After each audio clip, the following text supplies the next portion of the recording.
වගේම අඩි 2.5ක් size ඇල්බයිනෝ අරවාන කෙනෙකුයි silver ප්‍රමාද වෙයි. ඒක නිසා අනිවාර්යෙන් ඕගොල්ලන්ට ගන්න. යාගේ සයිස් එක සාමාන්‍යයෙන් අඟල් 10ක් 12ක් ඊට පස්සේ හිටියේ අඟල් 4ක වගේ ඇල්බයිනෝ 50. ඉතින් මෙයාගේ සයිස් එකත් අඟල් 6ක්. ඉතින් මෙතන මාළුගේ සයිසස් ගත්තොත් මෙතන තියෙන ඇක්වේරියම් එකට ඇතුල් වෙන තැනමයි. ඉතින් මේ ටැංක් සෙටින් එකක්. මේ ටැංකියේ කුරුළු කූඩු මුලදී ගැනීම හැකියාව. මේකේ අඟල් 2ක් සයිස් රෙඩ් රේන්බෝ එකේ මේල් සෙට් එකක් ඉස්සක අඟල් 3ක් 4ක් අතර ප්ලාන්ට්ස් ආර්ටිෆිෂල් මවුන්ටන්ස් ඒ වගේම රොක් ෆෝමේෂන්.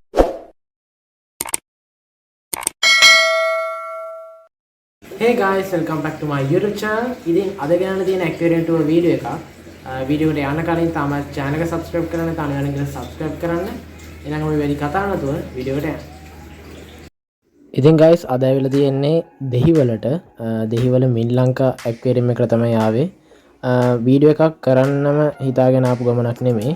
හදිස්සියේ කරපු වීඩියෝ එකක්. ඒක නිසා reflections එක්ක මොකක් හරි අඩුපාඩුවක් තියෙනවනේ. ඒක ගැන ලොකුට හිතන්න එපා. ඉතින් guys aquarium එකට ඇතුල් වෙන තැනම තියෙන ටැංකි වලින් එක ටැංකියක් තමයි මේක.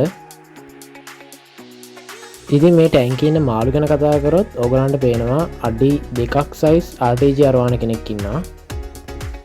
ඒ වගේම අඩි 2.5ක් සයිස් ඇල්බයිනෝ අරවාන කෙනෙකුයි සිල්වර් අරවාන කෙනෙකුයි ඉන්නවා. ඒ වගේම මේකේ ඔරිනෝකෝ පීකොක් බාස් කෙනෙක් ඉන්නවා. එයාගේ සයිස් එක සාමාන්‍යයෙන් අඩි 2ක් 2.5ක් අතර වෙනවා.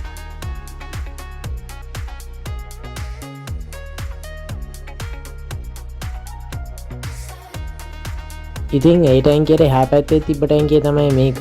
ඉතින් මේ ටැංකිය ඔයගොල්ලන්ට බලා ගන්න පුළුවන් සුපිරි කොයි සෙට් එකක් ඉන්නවා.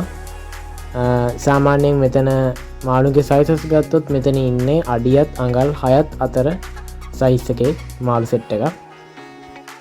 ඉතින් මෙතන ඉන්නේ අරපයම කෙනෙක්. මෙයාගේ සයිස් එක සාමාන්‍යයෙන් අඟල් 10ත් 12ත් අතර වෙනවා. ඉතින් මෙතන ඉන්නේ තවත් අරපයම කෙනෙක්. මෙයාගේ සයිස් එකත් අඟල් 10ත් 12ත් අතර තමයි වෙන්නේ. ඊට පස්සේ හිටියා මෙන්න මේ පර්ල් අරවානා. ඉතින් මෙයාගේ සයිස් එකත් අඟල් 6ත් 7ත් අතර වෙනවා. ඊට පස්සේ හිටියා අඟල් 4ක වගේ ඇල්බයිනෝ පාකු සෙට් එකක්. මෙතන ඉන්න ඇල්බයිනෝ ටයිගෝස්කා සෙට් එකක්. මේගොල්ලන්ගේ සයිස් එක සාමාන්‍යයෙන් අඟල් 3ක් වගේ. ඊට පස්සේ මෙතන හිටියා බ්ලැක් ටයිගෝස්කා සෙට් එකක්. මේගොල්ලන්ගේ සයිස් එක අඟල් 4ත් 5ත් අතර වෙනවා. ඉතින් මේ ටැංකියක් තියෙන ඇක්වේරියම් එකට ඇතුල් වෙන තැනමයි. ඉතින් මේ ටැංකියේ හිටියේ අඩියත් අඩියකමාරත් අතර ඉන්න ඇල්බයිනෝ ජයන්ට් ගුරාමි 3 දෙනෙකුයි අඩියක සයිස් බ්ලැක් ටයිගර් ඔස්කල කීප දෙනෙකුයි ඇල්බයිනෝ ටයිගර් ඔස්කල කීප දෙනෙකුයි. ඉතින් මේ ටැංකියත් ඇක්වේරියම් එකට ඇතුල් වෙන තැනම තියෙන ඩිස්ප්ලේ ටැංක් වලින් එකක්. මේ ටැංකියේ අඟල් 8ත් 9ත් අතර ඉන්න ටින් ෆොයිල් බබ් සෙට් එකක් ඉන්නවා. ඊට අමතරව මේකේ අඟල් 4ත් 5ත් අතර ඉන්න අප්සයිඩ් ඩවුන් කැට්ෆිෂ්ලා කිහිප දෙනෙකුත් ඉන්නවා. ඊට පස්සේ මෙතන ඉන්න ඇල්බයිනෝ ටින් ෆොයිල් බබ් සෙට් එකක්. මෙතන රෙඩ් අයි එකක් ඉන්නවා. ඊට පස්සේ මෙතන ඉන්න ග්ලෝ ටයිගර් බබ් සෙට් එකක් වගේම නෝමල් ටයිගර් බබ් සෙට් එකක්. ඔය ඉන්නේ සිල්වර් ෂාක් එක. මේගොල්ලන්ගේ සයිස් එක අඟල් 3ත් 4ත් අතර වෙනවා. ඒ වගේම මෙතන ඉන්න ඇල්බයිනෝ ටයිගර් බබ් එක. ඒ වගේම මෙතන ඉන්නවා රෝසි බබ් එක. ඉතින් guys මේ ටැංකියේ තිබ්බේ ඇක්වේරියම් එක ටිකක් ඇතුළට වෙන්න. මට මතක හැටියට මේ ටැංක් එක අඩි 7ක් සයිස් ටැංක් එකක්.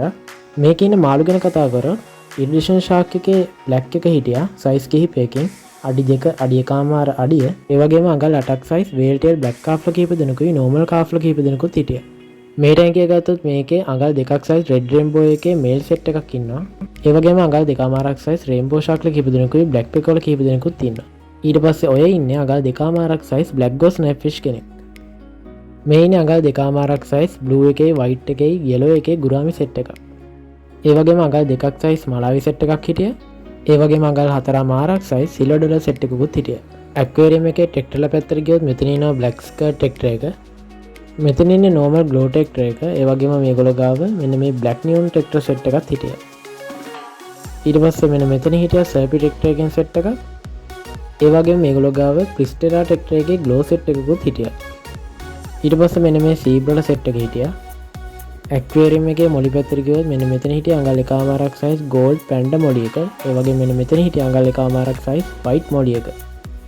මේගොල්ලන්ගේ ගෝල්ඩ් ෆිෂ්ලා පැත්තට ගියොත් මේගොල්ලෝ ගාව නෝමල් ගෝල්ඩ් ෆිෂ්ලට අමතරව ගූගල් අයි, ෆ්‍රැන්සි, ඔරන්ඩා, පර්ල් ස්කේල් වගේ වර්ග කිහිපයක්ම හිටියා. ඒ වගේ මේගොල්ලෝ ගාව ක්‍රේෆිෂ් එක හිටිය වර්ණ කිහිපයකින්. ඉතින් මේගොල්ලන්ගේ සයිස් එක අඟල් 3ක් 3මාරක් අතර වෙනවා. ඉතින් ගයිස් ඔන්න අන්තිමට හිටිය බෙටා සෙට් එකක්. මේගොල්ලන්ගේ ටේල් එක හැර බොඩි සයිස් එක ගත්තොත් අඟල් 1මාරක් වගේ වුණා. ඒ වගේම මෙතන බහුතරයක් හිටිය half moon අය. ඒ වගේම ගයිස් මේගොල්ලෝ ගාව natural drip foods, natural plants වලට අමතරව artificial plants, artificial mountains, ඒ වගේම rock formation වගේ හුඟක් දේවල් තියෙනවා. මේගොල්ලන්ගේ aquarium accessories පැත්තට ගියොත් මේගොල්ලෝ ගාව fish nets, aquarium tools, siphons, air pumps, power heads, filter medias, top filters, ඒ වගේම අනිකුත් filters වර්ගත් ඕගොල්ලන්ට මෙතනින් මිලදී ගැනීමේ හැකියාවක් තියෙනවා. ඒ වගේම ගයිස් ඔයගොල්ලන්ට ටැංකි වලට දාන්න ඕන ගල් වර්ග, වැලි වර්ග, ඒ වගේම පොන්ඩ් වලට අවශ්‍ය කරන ෆිල්ටර් බකට්ස්, ඒ වගේම ඉම්පෝර්ට් කරන ලද ටැංකිත් ඔයගොල්ලන්ට මෙතනින් මිලදී ගන්න පුළුවන්. ඒ වගේම ගයිස් කියන්න ඕනේ ඔයගොල්ලන්ට මෙතනදී මාළු වර්ග විතරක් නෙමෙයි කුරුළු වර්ගත් මෙතනදී ඔයගොල්ලන්ට මිලදී ගන්න පුළුවන්. ඉතින් මම ගියපු දවස නම් හිටියේ කුරුළු වර්ග කිහිපයයි. ඉතින් මෙතනදී ඔයගොල්ලන්ට කුරුල්ලන්ට අවශ්‍ය කරන ඖෂධ වර්ග, කෑම වර්ග වගේම කුරුළු කූඩුත් මිලදී ගැනීමේ හැකියාවක් තියෙනවා.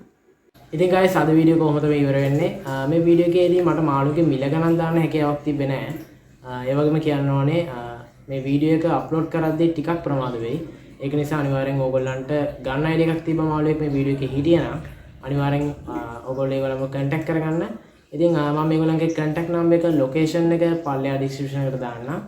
ඉතින් ඒ කන්ටැක්ට් නම්බර් එක භාවිතයෙන් ඕගොල්ලන්ට අවශ්‍ය තොරතුරු ටික දැනගන්න පුළුවන්. ඉතින් වීඩියෝ එක ගැන මොකද හිතන්නේ කියලා පල්ලෙන් කමෙන්ට් කරන්න. ඒ වගේම වීඩියෝ එකට කැමති නම් අනිවාර්යෙන් ලයික් කරන්න.